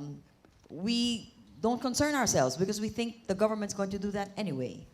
No, I don't. I don't think poverty is the cause of everything of our poor elections, etc. That's not true. Remember, all the while, all our elections, our presidents never got re-elected except Marcos. They had the money, they had the goons, they had the guns, and they still couldn't get re-elected. And who was the one? Who were the people voting? The poor. Oh, the rich are only 5% of the population. So, all they need is information. All they need is information, and that's where we have to help in educating them. They don't have the information. They get the information from this media. Including yourself? You know what I mean? Yung constant haranguing. I hear those radio programs and constantly haranguing, and sometimes they are so off base.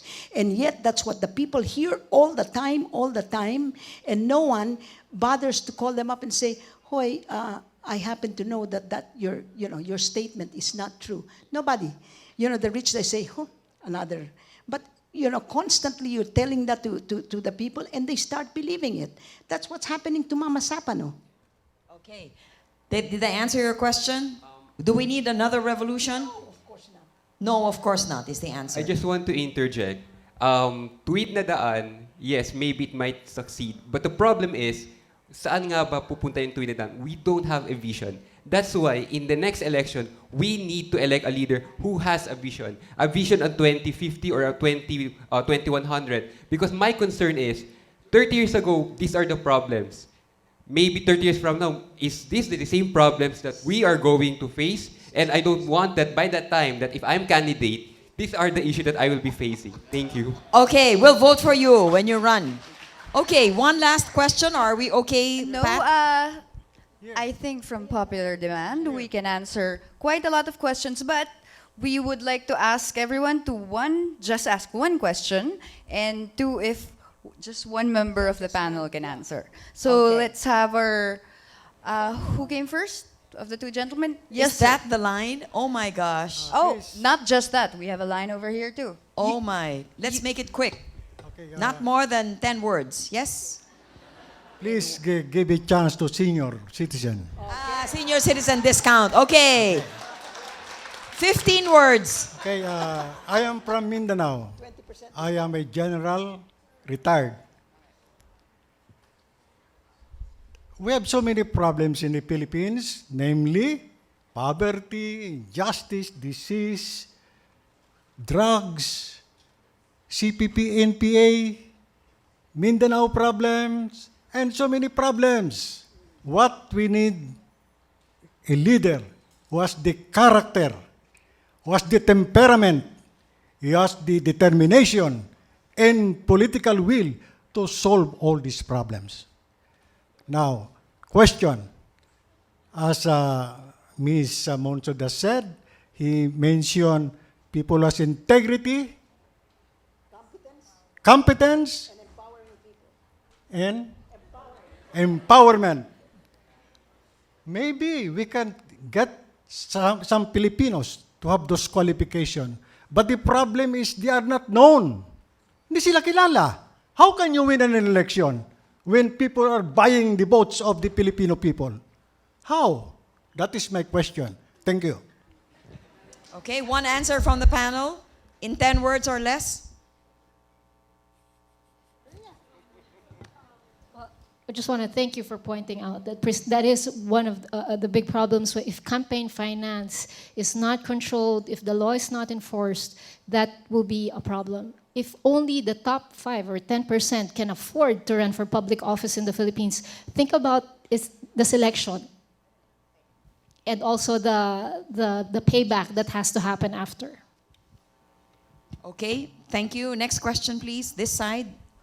Hi, I'm Eunice Hernandez from De La Salle University, and I would just like to ask, what will validate that the presidential candidates have the qualities that the people are looking for in a leader? What will validate? Their, Winnie. their performance. I mean, that's exactly what they're there when they're there leading. You monitor their performance. If they didn't perform well, don't vote for them. That's the monitoring that's hard. And what we tend to do is we tend to leave the monitoring to somebody else because we're too busy doing something else.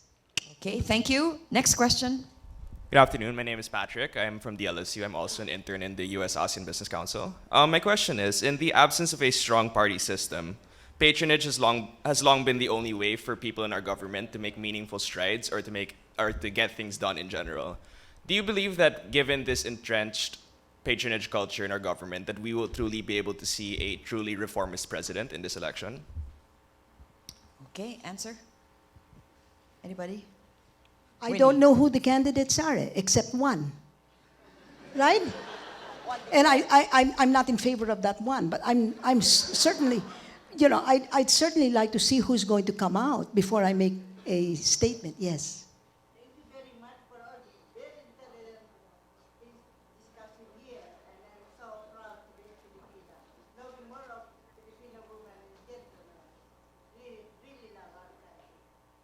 Thank you.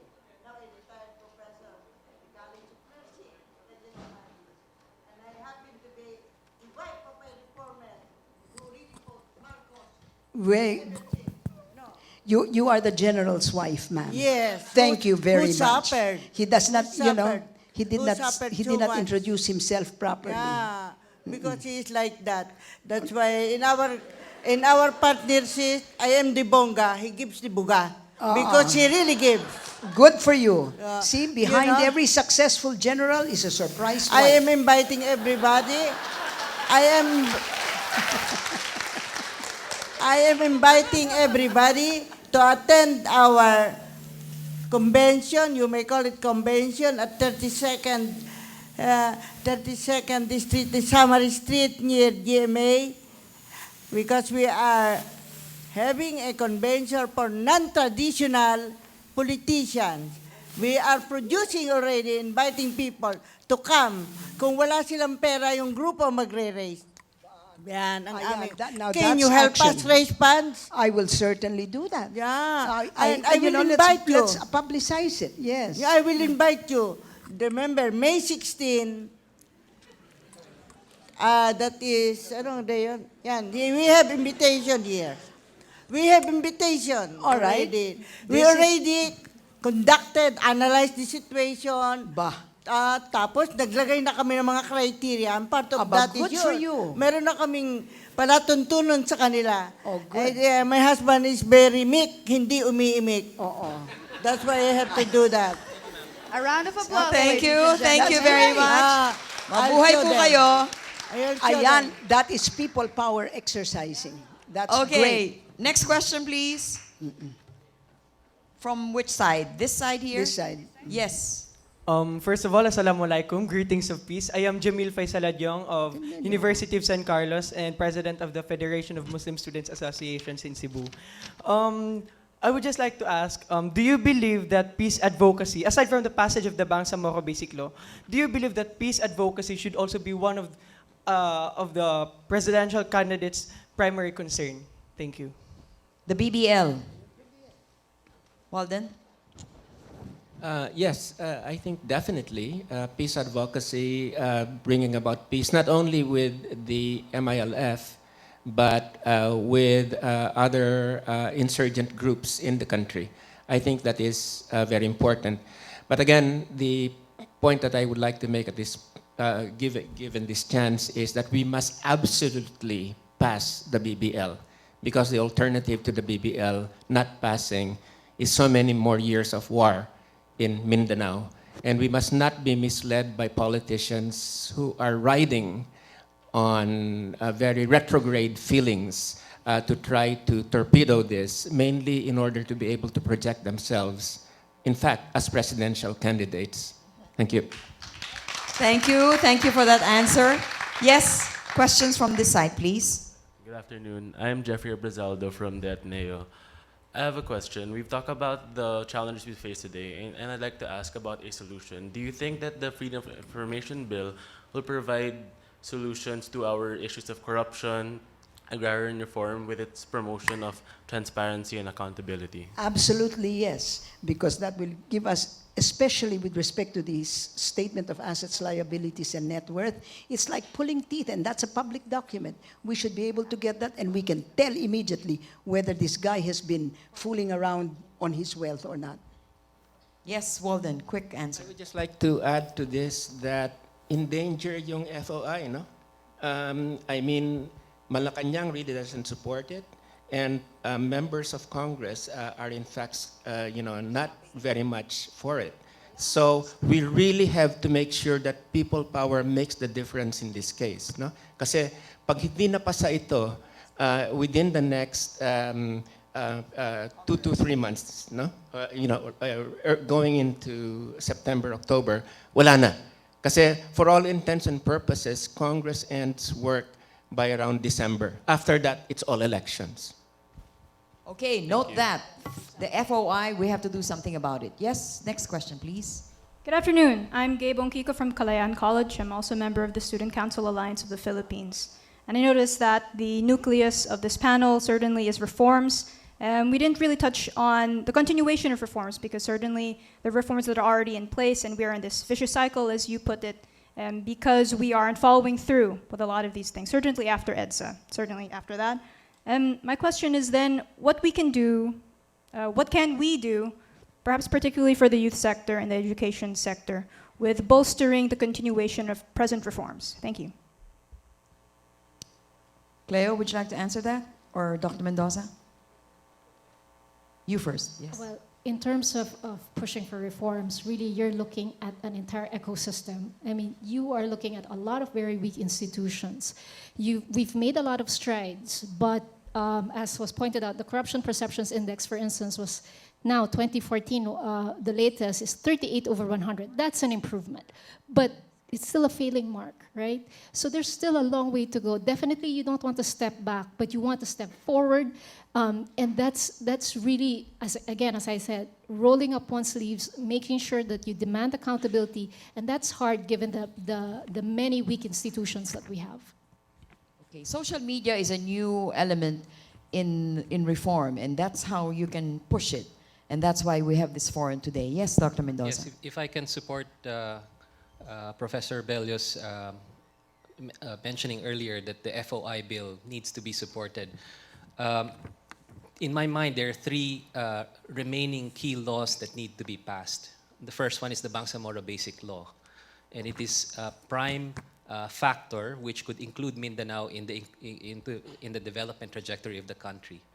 The second one is the Freedom of Information Law, and it could solidify all of the transparency reforms that the government, the few transparency reforms that the government has managed to implement, including in the budget, including in customs, including in different agencies that already have some degree of transparency. The third one is the Competition Policy Bill, which I don't see many young people actually talking about. FOI is a little sexier than competition policy. But competition policy is extremely important because of the concentration of economic power in some of our industries at this point. Without an overall regulator that conducts the type of competition and competitiveness that this country will undergo, especially with ASEAN economic integration, then we're actually headed for a lot more trouble without that bill. So I think that's the third one. Okay, thank you very much. Next question. Our last question. Last question. From over there. Yeah, my name is RV Vicera. I'm with a little project called Partnerships for Integrity and Jobs. What I want to do is just point out a little comment on an observation, because we probably are not very are putting much emphasis on educational demographics. I think there's one comment a while ago, but really, if you try to summarize the demographics of the country in terms of educational attainments, 80 to 85% of our population has never stepped into college or will never. And then we have 15 to 20% who have gotten into college. Half of that will probably graduate, and half of those who graduate are abroad. So that's the kind of thinking process, level of decision-making quality that we have. So if we talk about trying to demand accountability among our officials, there are only a few of us, really. And so with this in mind, I would like to think that the leader I want is one who will try to educate the masses of our people about the issues that need to be addressed. Thank you. Thank you very much. That was a very well taken comment. I'd like to now close this session by asking our four speakers to zero in and pinpoint the one particular statement that you would like our audience to be left with based on our challenge today as a panel. What is the single most important challenge that faces us as we look forward to the elections in 2016?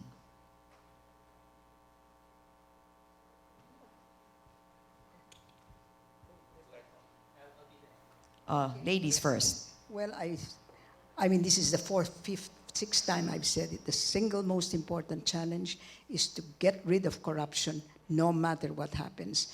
Two, I mean, single most. Tama na yung single most. I mean, when you're talking about 20% or 5%, remember you're talking about 100 million people. So 20% of that's 20 million people. There's a lot of talent there. But of course, we have to make sure that that talent is known to everybody. That's our important role. But I just like to close with this. You know, we are we're snowed by the amount of the job that is facing us, and I want to put it down a little. You know, when you say you need a block of 3 million, a block of 6 million, parang, you know, hindi ka pa nag-uumpisa na namamatay ka na sa hirap. I just like to think of it this way. I am only one, but I am one. I cannot do everything, but I can do something. What I can do, I ought to do. And with the grace of God, I will do it. That's all. Do what you can. Don't wait for a movement to coalesce, etc. Just do it. Nike it. Cleo. I guess to keep on asking that question, what kind of leader do I want? Not only to ask that question by yourself, but also to have that discussion with your peers and with your friends about it constantly, but also to be vigilant and to keep on thinking of creative ways to find solutions to our problems. Walden? I think I would pose the issue more, not so much as on what kind of leader do we want, but what kind of system do we want? And can the person-elect help bring us to a situation where this democracy no longer works just as a mechanism for elites to get into power, but to in fact bring about real change in terms of equity and good governance, that will really benefit most of the people.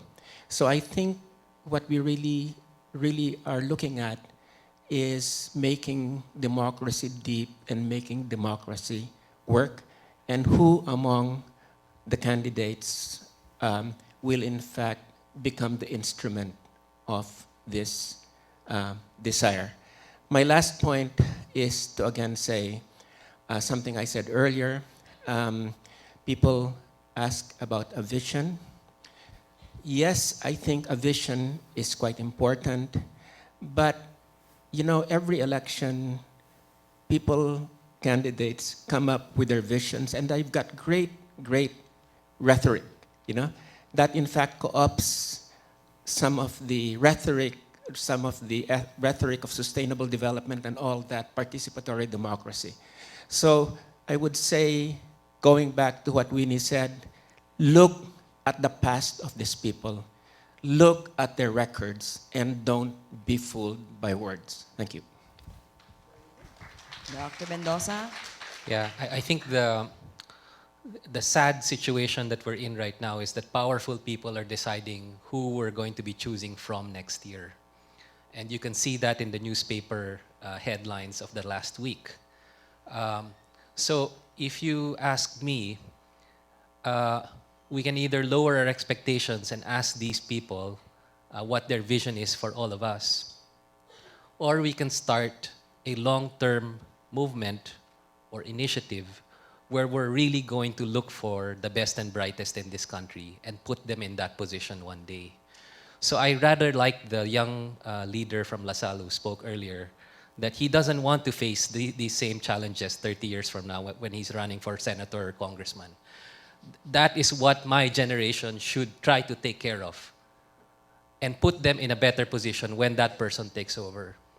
So I think that's what I would like to see happen, not just next year, but in the years to come. Thanks. Thank you very much for all your comments. When Cleo spoke about what kind of leader am I looking for, as a observer myself, I began thinking, the first leader that I ever met was my mother, because as a child, you grew up in a home where she was leading the household. What kind of mother was she? What kind of leader was she? She was a leader that cared about my welfare. She was a leader that aimed to empower me so that when I grew up, I could fly with my own set of wings. And as far as I was concerned, she was the most competent. She could cook, she could write, she could drive, she could do all things I couldn't do. I think at the very heart of choosing a leader, I'd like to pay tribute to mothers whose Mother's Day just passed as the first leader that we ever met in our lives, and to think of them as somebody who can translate into a leader we want for a country.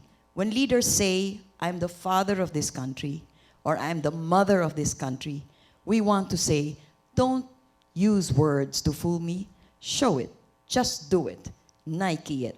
And on that note, I wish to thank you very much for listening to our first panel. Let's move on to the second and find out who is that leader that we want. Maraming salamat sa inyong lahat. Ladies and gentlemen, I think we need to say that the best possible leader would be Cheche Lazaro for the presidency of 2016. Yes? And because you've been so fantastic the last hour, we have a coffee break. 5 minutes and be back here. Bye!